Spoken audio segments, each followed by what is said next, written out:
It is time for another stitch break.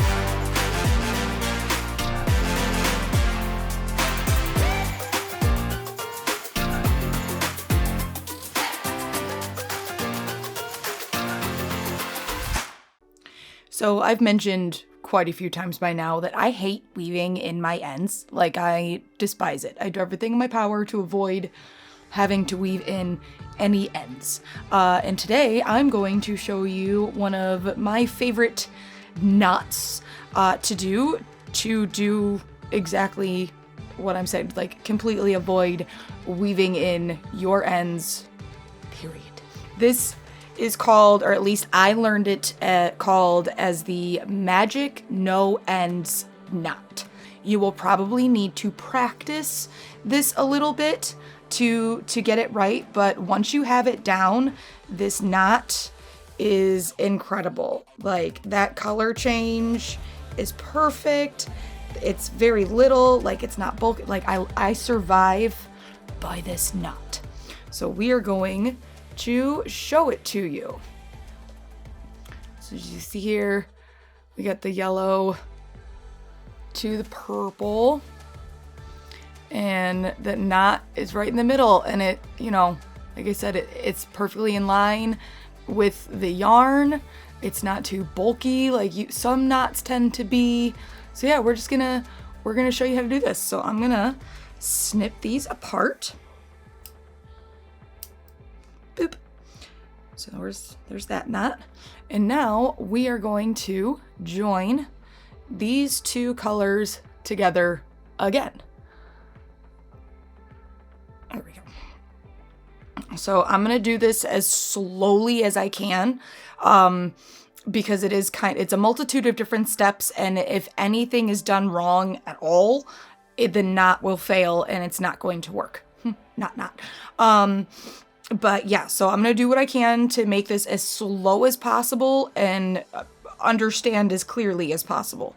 But yeah, so you've got your two strands. Now this works, obviously I'm just using the two contrasting colors so you can really see, but say you reach the end of a skein and you need to attach another one, I use the same knot to do the same thing. But so we're going to take your two strands of yarn, and I want you to place them next to each other, like the same height and everything like that. And let me try and get these strings out of the way so it all makes sense. There we go. So you're just gonna pinch it. I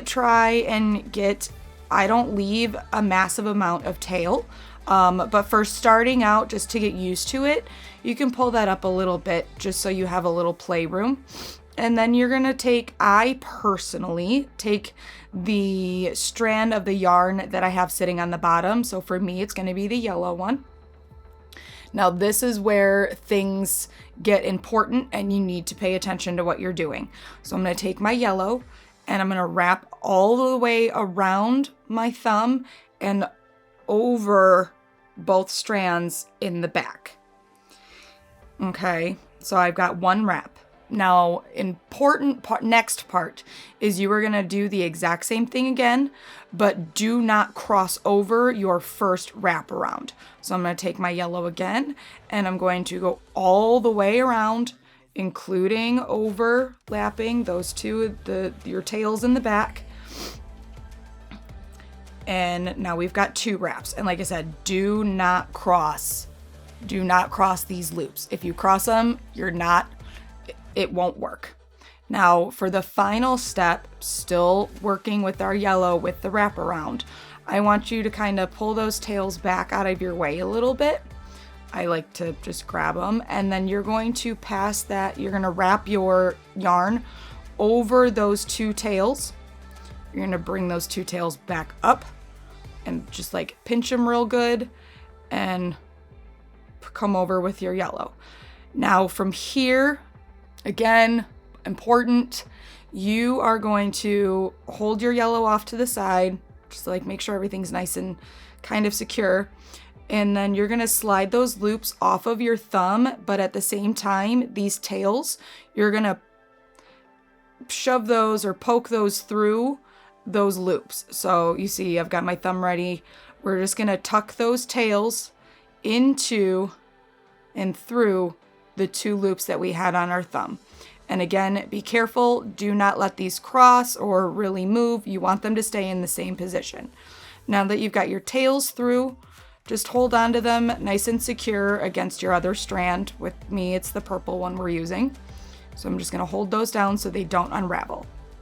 Now here is the other very important part. I'm gonna do it slowly. I've noticed a lot of people do it like super fast, and this is probably where a lot of people get lost.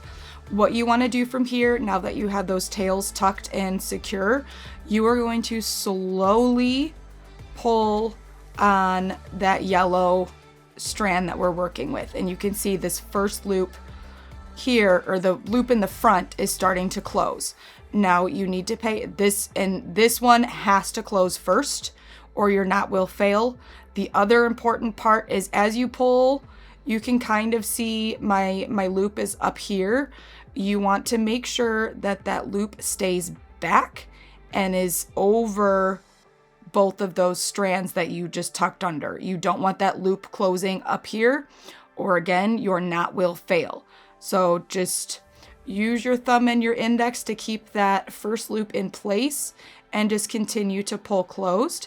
And as you continue to pull slowly, now that this first loop is closed, you see this back loop is starting to now close as well.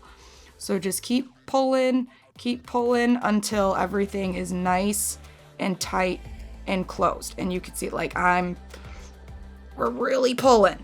Now from here, as crazy as it sounds, those little tails, you can snip right all the way down at that knot. And then there you go. You have finished your magic no end knot. Right there. It's so pretty. It's so little. Like I said, it's incredibly easy. So I'm gonna do that one more time. We'll do it a little quicker.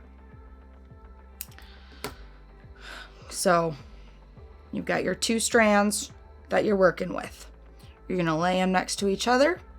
Like I said, I usually go for the one that's on the bottom when I'm doing my knot. And you're gonna wrap all the way around your thumb across those tails once. You're gonna wrap around your thumb across your tails a second time. And then the third time, you're gonna fold those tails forward out of your way, and you're gonna cross between your thumb and go over those tails. I'm gonna pinch that. And now from here, you're going to tuck your tails through those loops that you had on your thumb. So you can remove those from your thumb, but make sure, like I said, to make sure they stay in the same place that they were. And you're gonna secure those tails down with your opposite hand. And then from here, making sure this front loop here is closing first and over those tails, you're just gonna pull that nice and slow until you get a clean closure. And you give a good tug, and then there you go. Just snip those tails right, like I go all the way to the knot. And there you go. Nice and snug. Like if I were to keep pulling this, one of these strands of yarn is gonna break before my knot does. I use this knot for everything. Honestly, this is like the most secure knot that I have ever done. And it's, like I said, it's so small, it's almost unseen when you're working in your projects. It's amazing. But yeah, it is going to take some practice to get used to. Like I said, just go back and make sure that you're following those tips that I pointed out as far as the loops and moving slow and everything like that. So make sure that you are paying attention and go slow, and that's it. This knot is gonna change everything for you. I swear. Like I swear by this. I swear by this knot. I swear. Go practice. I'm gonna go and I'm gonna figure out what other videos I plan on doing. So I'm gonna go work while you go practice. Bye.